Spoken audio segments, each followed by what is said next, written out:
a situation as unprecedented and multidimensional as the current pandemic has made all of us really reassess and reorient our work. We have all had to take a hard look around where and how do we really fit in? Where can we really see impact happen? And how can we scale this impact with partners across the ecosystem? The first one was really around saving lives lost to preventable deaths. And the second one was ending energy poverty. And the third one was really how to use the power of data and technology to drive social impact. The first thing that we did was we looked at our existing programs and really wanted to take a hard stab at seeing whether they were still relevant. How do we get new resources? Because again, if you're just going to make do with what we have, we're not going to be able to really address the pandemic. So what does this look like in 2021 for us as an institution? We'll continue to definitely be much more nimble, agile, responsive, and continue to stretch ourselves to take more risks. And I think when we talk about taking risks, it's not about taking risks ourselves, but also encouraging our partners to take more risks. And most importantly for me, I think how do we promote collaborations?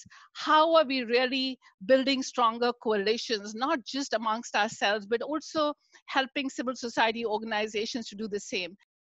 What most foundations do, including us, is try to see how can you adapt in the approaches to these program areas, right? So within these program areas, we try to see if there's a room for you to maneuver and address the current situation. The 7 million people obviously also contribute to the economy, right? Assuming that we're all part of the economy, we're all contributing in some way to the GDP, and we don't get spoken about as much, right? You don't think about the impacts to the 7 million people, like how is their jobs being impacted?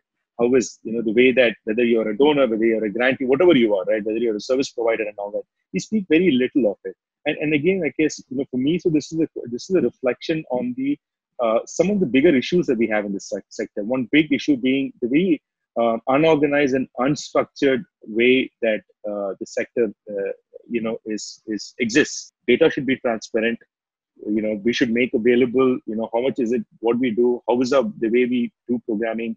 Philanthropists, not just articulating, but being focused on what they do. I think, the private sector evolved into the core competence. I mean, that's why, and yes, crisis situations will force people to pivot a little, but at the same time, I think in a steady state of CSO should not say, okay, I'm getting funding for this, my resources are flexible, let me do X, Y, Z. I mean, I do think we need to build specialization. We need to have like a core focus.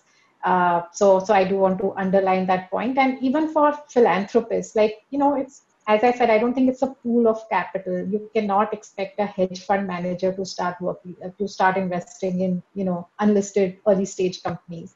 So in the last few months, if you've been through the newspaper or any other media platforms, you would see a huge diversion of resources towards response towards COVID. That does not really take away from the importance of some of the other areas that we've all been working on. And how do you fortify that to ensure that you do not start losing on those counts as well? Philanthropic capital is actually a rare commodity. It's probably going to get even rarer as we move forward. So to me, if there were learnings, it is about helping institutions and prospective grantees to come forward with ideas which really can bring about change on the ground. However, philanthropy seems to be the best source of funding for that idea.